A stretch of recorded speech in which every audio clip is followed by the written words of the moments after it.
Amém? Diz assim: chegada na hora sexta, houve trevas sobre toda a terra até a hora nona. E a hora nona Jesus exclamou com grande voz, dizendo: Eloi, Eloi, lema sabachthani. Isso traduzido quer dizer: Deus meu, por que me desamparaste? E alguns dos que estavam ali ouvindo isso diziam: eis que chama por Elias. E um deles correu a embeber uma esponja e vinagre, e pondo numa cana, deu-lhe a beber, dizendo: deixai-o, vejamos se virá Elias e ireis tirá-lo. E Jesus, dando um grande brado, expirou, e o véu do templo se rasgou em dois, de alto a baixo. E o centurião que estava defronte dele, vendo que assim clamando expirara, disse: verdadeiramente este homem era filho de Deus. E também ali estavam algumas mulheres, olhando de longe, entre as quais também estavam Maria Madalena, Maria mãe de Tiago, o menor, e de José e Salomé. Amém? Hoje vamos falar a respeito da morte de Jesus. Por que Jesus morreu? Por que ele teria que morrer de morte de cruz? Por ele ser judeu, embora ele não tivesse pecado nenhum, e não houvesse feito nada que o condenasse a ele a morrer. Sabemos que a causa da morte de Jesus, da sua acusação, foi dizer que ele era filho de Deus. Poxa, como você fala que é filho de Deus? Você é um homem. Conhecemos os seus pais, Maria, José, carpinteiro, e Jesus declarou isso numa reunião com os fariseus, enfim, declarou abertamente que ele era filho de Deus. Eles falaram que era uma blasfêmia, né?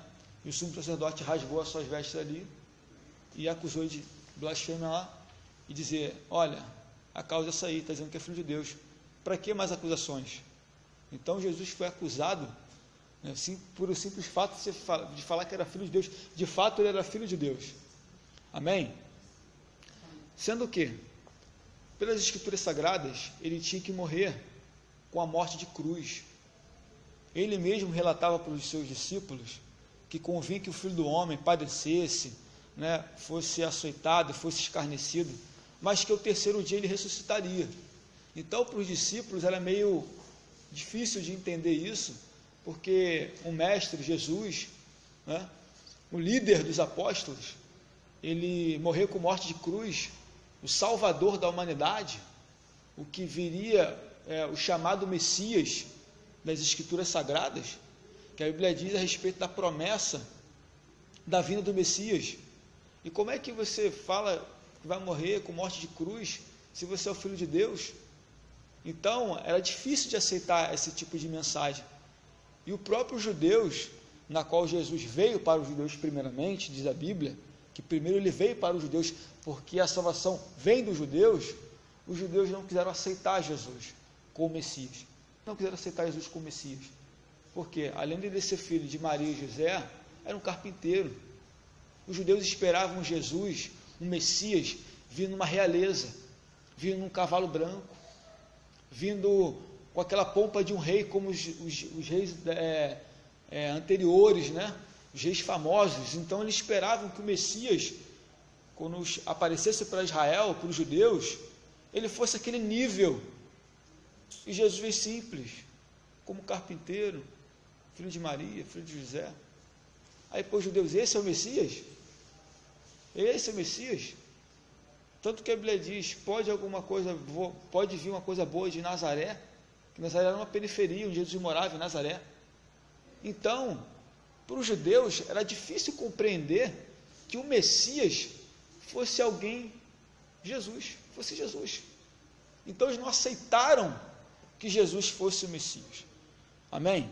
Tanto que a Bíblia diz que Jesus veio para os seus, e os seus não receberam, não rejeitaram. Mas todos quantos receberam, Deus-lhe o poder de serem chamados filhos de Deus, aqueles que creem no seu nome. Então Jesus veio com a sua missão de anunciar primeiro o evangelho para os judeus, rejeitou, mas todos aqueles que receberam essa salvação passou a ser filho de Deus. Então, na mente dos judeus, poxa, Não pode ser. É isso aí, filhos por adoção. A igreja é filha por adoção.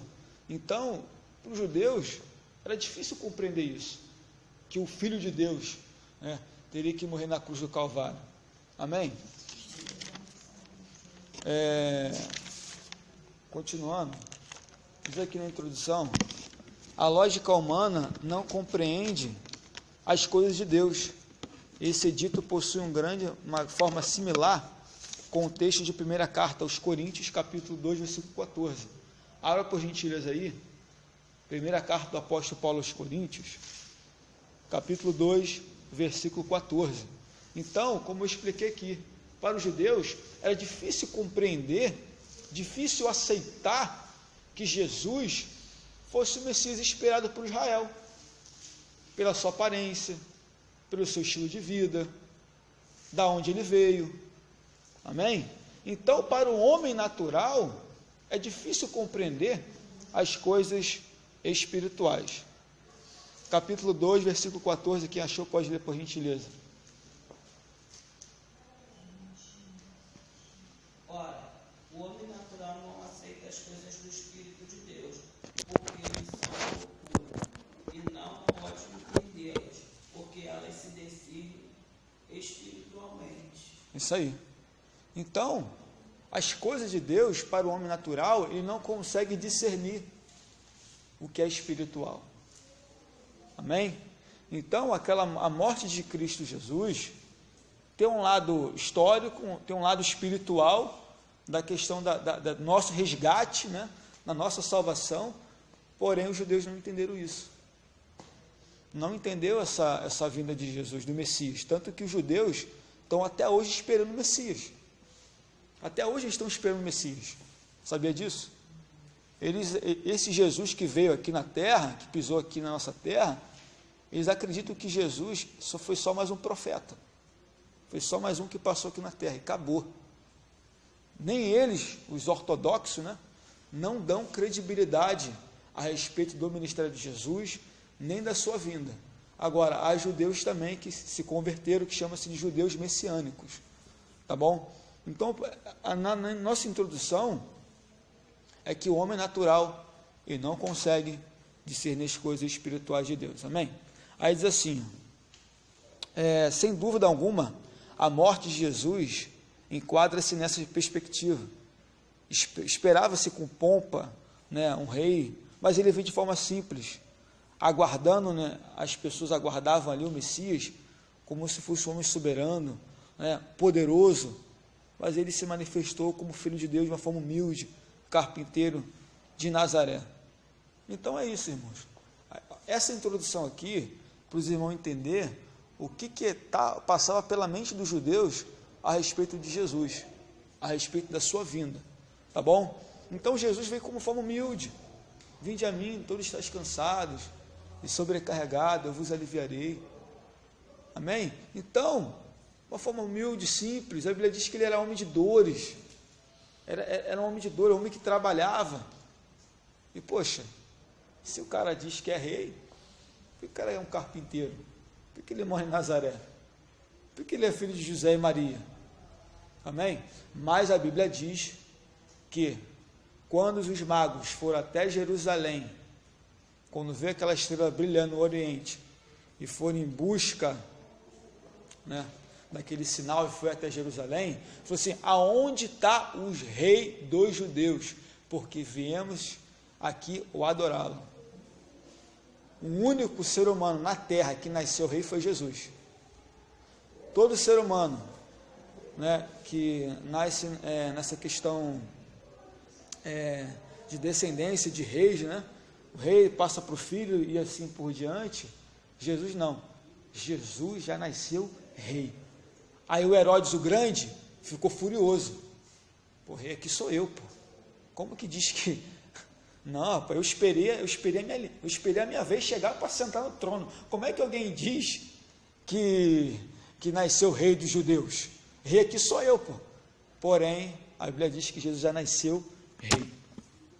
Amém?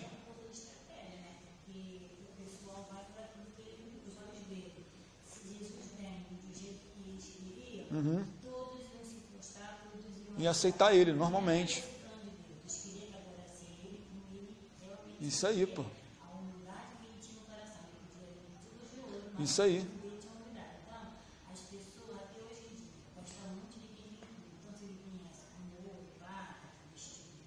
Uhum. Claro, pô.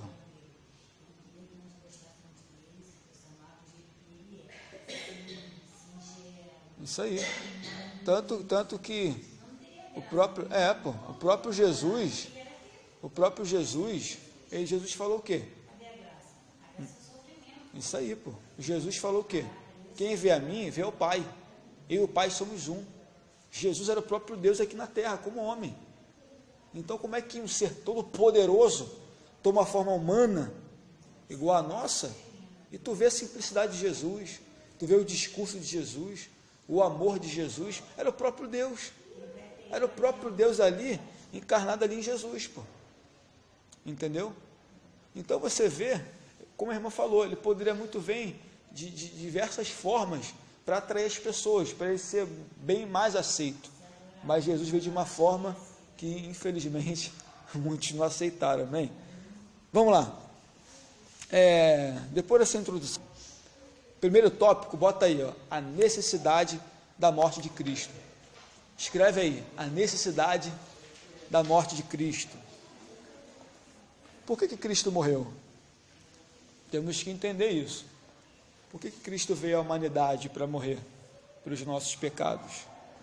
Então, o primeiro ponto aí, para nós observarmos, é sobre a necessidade da morte de Cristo. Amém? Diz assim, ó, a morte é consequência direta do pecado. Abra aí Romanos capítulo 6, versículo 23. Romanos capítulo 6, versículo 23.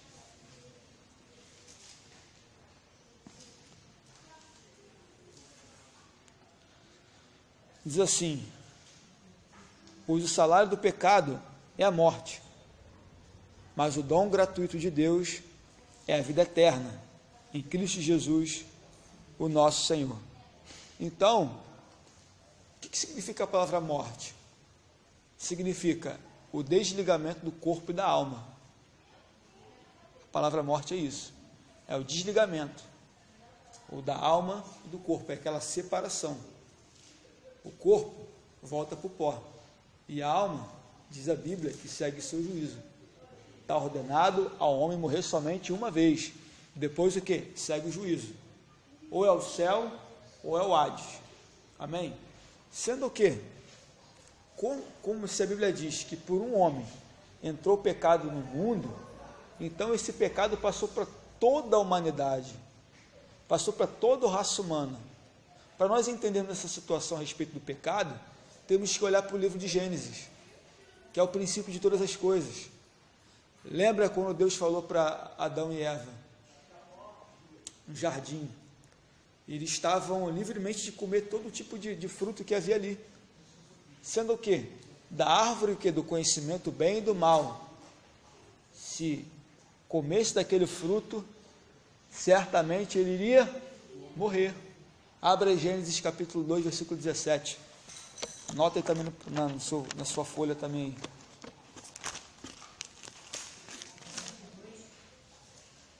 Gênesis 2, capítulo 2, versículo 17.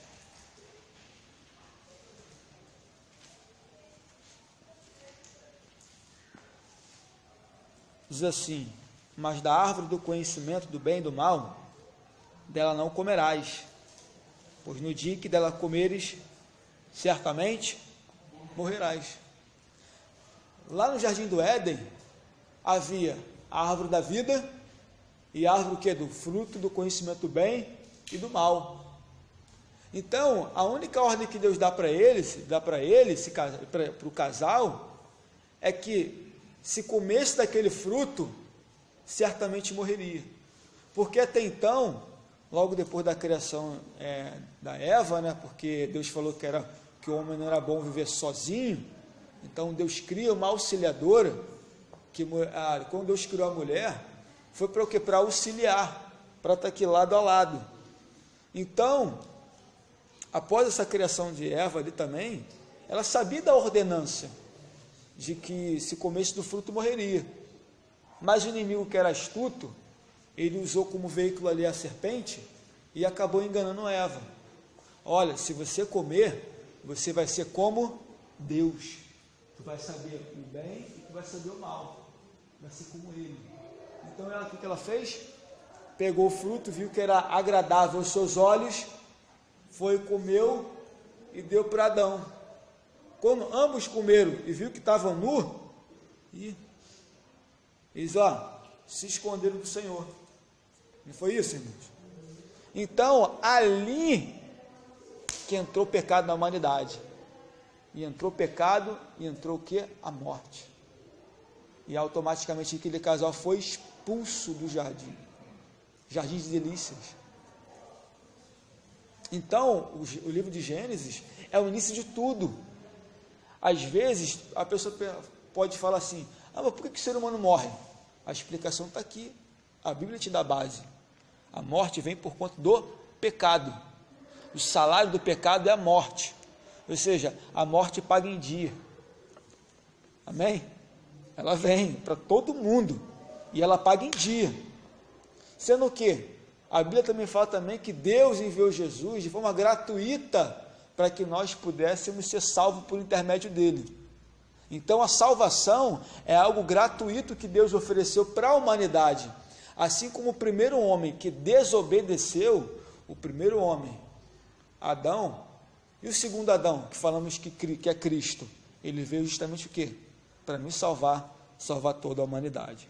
Aí diz assim, quando o Criador advertiu o casal, progênito, ele disse que no dia em que eles desobedecessem, morreria. Como se sabe, eles não morreram no dia em que comeram, mas além da separação da barreira colocada entre si, também em relação ao Criador, passaram gradativamente a decair, culminando na morte física. Ou seja, um dia acontecer, da morte chegar para Adão, para Eva, chegou. Ainda que o pecado hoje, não era como antigamente. Hoje está espalhado. Tanto que a qualidade de vida era muito mais longa. Se você for ver no livro de Gênesis, tu vê a qualidade de vida, homens viviam muitos e muitos anos. Hoje, no máximo, 120. E se chegar a 70, 80, 90, e se chegar, tem gente já chega assim, tem gente já chega no leito já com 100 anos já. Então, foi o quê? Por conta do pecado. O pecado fez isso.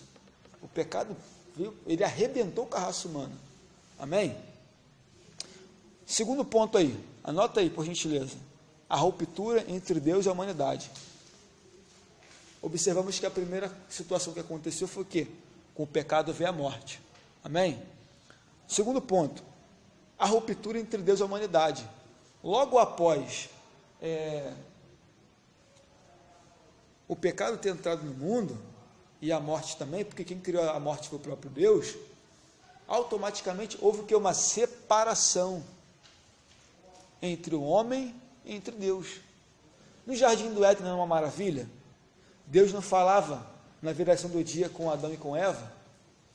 E agora, quando o pecado veio, ele fez isso aqui, afastou o homem e Deus.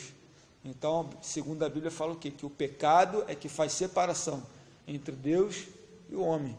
Diz assim, com o nosso primeiro representante decidiu desobedecer ao Criador, que foi Adão, que foi o primeiro que Deus criou aqui na terra, trazendo com esse ato a rebelião, a morte, houve uma ruptura radical entre Deus e a humanidade. Então, após o pecado, houve uma ruptura, o relacionamento de Deus com o homem. Por conta do quê? Por conta do pecado. Abra Isaías 59, livro de Isaías 59, capítulo 59.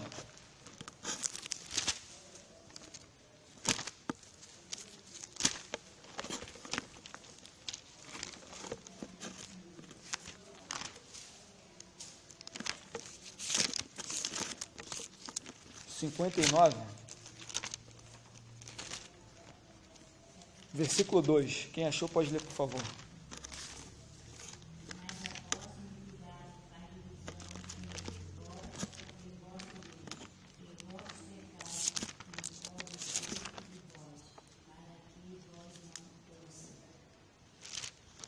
Então, irmãos, o pecado fez isso.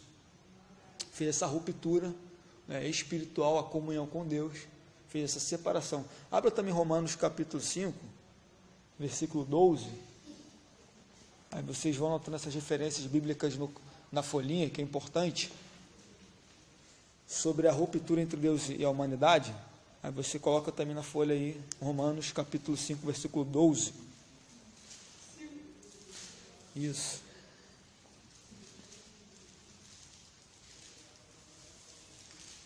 Diz assim: pelo que por um homem entrou o pecado no mundo, e pelo pecado a morte, assim também a morte passou a todos os homens, porque todos pecaram. Amém? Então a resposta está aqui. Parece que foi uma coisa hereditária, né? O próprio Deus permitiu isso, que passou para toda a raça humana, que Adão fez. Ele pecou, consequentemente todo mundo virou pecador, e houve essa ruptura entre Deus e o homem. Porém, quando chega o Novo Testamento, vai vir o quê? Uma esperança, vai ser uma nova, digamos assim, um novo tempo sendo inaugurado. Que novo tempo era esse inaugurado? Era a vinda de Jesus. Por quê? Porque se a raça humana estava decadente, afastada de Deus, por mais que Deus queria se relacionar com o povo de Israel, que é o seu povo eleito, e o povo muitas vezes ficava em desobediência, em rebeldia, então Deus enviou seu Filho Jesus, que era uma única forma até mesmo de poder salvar toda a humanidade. Porque se Jesus não viesse para vir esse mundo, todos estariam condenados, irmãos. Nenhuma carne se salvar, porque a Bíblia diz que a nossa justiça humana é um trapo de imundície. Por exemplo, se o homem quisesse se justificar perante a Deus, olha, eu vou ser salvo porque eu sou muito bonzinho, sou isso, aquilo outro. Diante de Deus, a justiça do homem é um trapo de imundícia. Está no livro de Isaías. Então, a única forma da raça humana ser salva foi por intermédio de Jesus. Para quê? Para que nenhuma carne venha se gloriar perante a Deus. Amém? Diz assim: tal separação marcou a trajetória humana até o nascimento de Jesus. Ao encarnar-se, inaugura um novo tempo. Abre aí também Evangelho de João, capítulo 1. Evangelho de João, capítulo 1.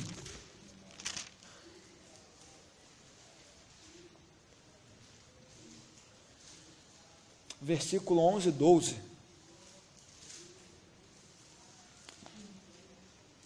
Essas referências bíblicas, cada passagem que eu for citar, vocês irmãos vão escrevendo aí no papel. Diz assim: veio para o que era seu, mas os seus não o receberam. No entanto, a todos os que receberam, aqueles que creem no seu nome, deu-lhe o poder de serem feitos filhos de Deus. Quando fala que João fala a respeito, veio para o que era seus, ele está falando dos judeus. Veio para o que era seu, judeus. Mas eles não receberam. Mas todo aquele que vem receber Jesus e crê no seu nome, passa a ser filho de Deus. Então, eu, você, os irmãos que estão aqui, são filhos de Deus. Por quê? Porque passou a crer no nome de Jesus. Jesus falou o quê? Para pregar o evangelho a toda criatura. Ele não fala filhos. Fala assim: ide a todo mundo e pregar aos meus filhos. Ele não. Ide por todo mundo, pregar o evangelho a toda criatura.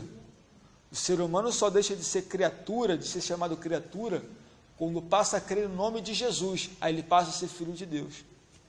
Amém? Então eu e você somos filhos de Deus porque a gente creu no nome de Jesus. Tá?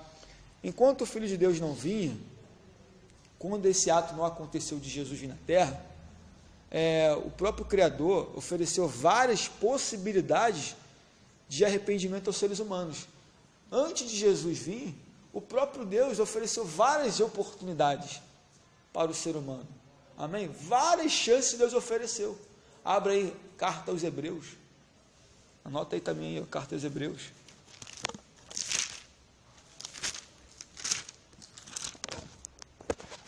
Capítulo, versículo do número 1 até o 3, até o 2.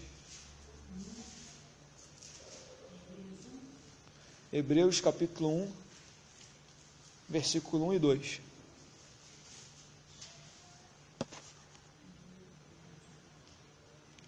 Quem achou pode ler por gentileza? Havendo Deus outrora falado muitas vezes e de muitas maneiras aos pais pelos profetas, nestes últimos dias nos falou pelo Filho, a quem constituiu o herdeiro de todas as coisas, pelo qual também fez o universo. Amém. Então, o próprio carta aos Hebreus relata aqui, que havendo Deus outrora falado de muitas vezes e de muitas maneiras aos pais pelos profetas. Por exemplo, os pais, Abraão, Isaac, Jacó.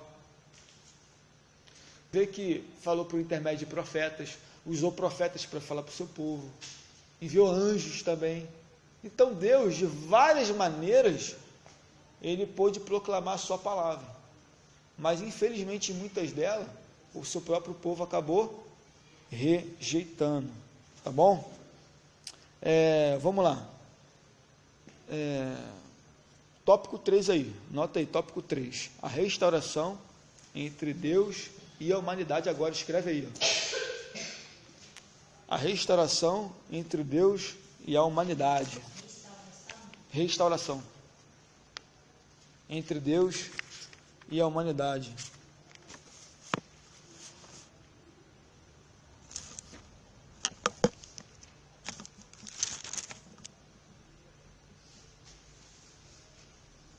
Amém? Vamos lá. Conforme a epístola dos Hebreus, a carta aos Hebreus, informa que quase todas as coisas, segundo a lei, se purifica com sangue, e sem derramamento de sangue não há remissão, ou seja, não há perdão. Está em Hebreus capítulo 9, versículo 22. Não precisa nem abrir a Bíblia, só escrever aí Hebreus capítulo 9, versículo 22. Ou seja, sem sangue, sem um derramamento de um sangue, não havia perdão. Então, a única forma do ser humano ser restaurado novamente, boa noite, dele ter paz, dele voltar a ter uma comunhão com Deus, teria que ver o quê? Um derramamento de um sangue, de um justo por um pecador, de alguém que não valia nada, por alguém que era rei dos reis, senhor dos senhores, que veio aqui nesse mundo. Então, meus irmãos, se os irmãos for ver no Antigo Testamento, várias vezes a pessoa levava o animal lá para o sacerdote, para oferecer aquele animal para o sacerdote, para ele poder sacrificar aquele animal em prol do seu pecado. Porém, aquilo nunca tirava o pecado daquela pessoa. E aquela vida que era sacrificada, aquele animal que era sacrificado pelo pecado daquela pessoa, a própria pessoa mesmo não mudava. Então isso não mudava nada. Tinha um oferecimento de um perdão, um animal morria em prol da pessoa que estava com vida, era um animal que tinha vida para dar vida para quem merecia a morte. Então o ato de sacrifício, de sacrificar animais, por conta do ser humano, é que ele era culpado de um pecado que ele cometeu. Aí ele tinha que ir lá levar um animalzinho lá para o sacerdote matar aquele animal ali em prol do quê? Do pecado dele. Então alguém que não tinha nada a ver com a sua vida, acabava pagando o preço pela vida dele, para ele ter o quê? Ter vida. A mesma coisa quando Jesus veio. Jesus veio nesse mundo aqui para nos salvar, ele veio como cordeiro. Ele veio para quê? Para trazer vida para as nossas vidas que não valia nada e que nós não tínhamos vida nenhuma. Entendeu? Ele veio para oferecer a sua vida pelo seu sangue precioso, diz a Bíblia, que é o sangue precioso, imaculado. Pedro fala que nós não fomos resgatados nem com prata, nem com ouro, mas pelo precioso sangue do Cordeiro imaculado. Então, eu e você fomos resgatados pelo sangue de um cordeiro imaculado, puro, sem mancha, sem mácula, alguém que deu a vida pelas nossas vidas, por conta que pelos nossos pecados, porque os nossos pecados ofendem a Deus, como estavam no mundo.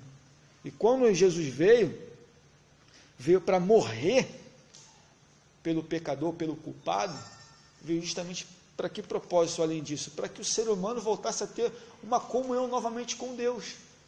Então, por esse sangue que foi derramado, faz com que você tenha a comunhão de volta com Deus, faça que você tenha acesso a Deus livremente pelo sangue de Jesus, irmãos.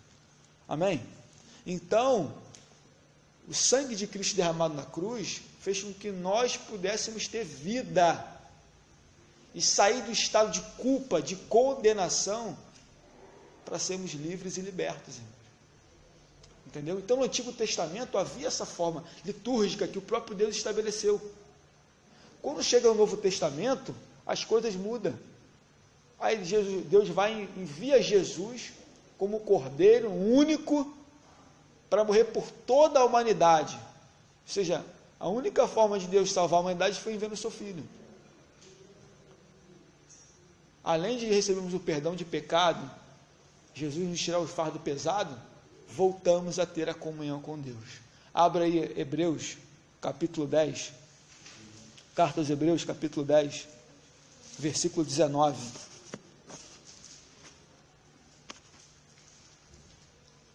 Carta aos Hebreus, capítulo 10, versículo 19. Anota aí, tá, irmãos? Diz assim, ó: portanto, os irmãos, pela ousadia para entrar no Santo dos Santos, pelo sangue de Jesus, pelo novo e vivo caminho que Ele nos consagrou pelo véu, isto é, pelo seu corpo. Então, lembra como citamos aqui o Evangelho de Marcos, capítulo 15? Quando Jesus está no alto da cruz do Calvário, a Bíblia diz que o véu se rasga de alto a baixo. Era como se Deus ali em Jesus estivesse abrindo o caminho novamente para a humanidade. Rasgou o véu, e o véu que era a sua própria carne. Não estou dizendo que rasgou a carne e fez isso aqui não, irmãos. Uma forma simbólica, quer dizer que o véu foi rasgado. Se os irmãos, por exemplo, analisarem o tabernáculo no Santo dos Santos, não havia uma separação no lugar santo e no lugar santo dos santos. Não havia uma cortina pesadíssima, bordada de querubins. E quem podia entrar naquele lugar do Santo dos Santos? Era o sumo sacerdote uma vez ao ano. Uma vez ao ano, para fazer expiação do pecado do povo. Amém? Ele ia lá, pegava o isopor lá, entrava, fazia expiação lá pelo sangue, jogava lá. Antes tinha que fazer aquela fumaça primeiro, né? Com incenso ali. E só ele tinha oportunidade, irmãos. Agora, no Novo Testamento, as coisas mudam. De que maneira? É que todos aqueles que passam a crer em Jesus e aceitar o seu sacrifício, você agora tem acesso direto a Deus. Entendeu, irmãos? Se aquela coisa magnífica de só o sumo sacerdote ter esse privilégio, agora eu e você temos acesso a Deus. Todo dia. Pelo sangue de Jesus. Amém? Então, como que a pessoa pode entrar no Santo dos Santos agora? Através do sangue de Jesus, irmãos. Você não precisa ser descendente de Levi. A Bíblia diz que nós somos sacerdote real, nação santa, e você pode ter acesso a Deus 24 horas por dia. Diz aqui a Bíblia. Você tem que entrar com ousadia pelo Santo dos Santos, pela fé em Cristo Jesus. Amém? Então, esse ponto aqui eu passo.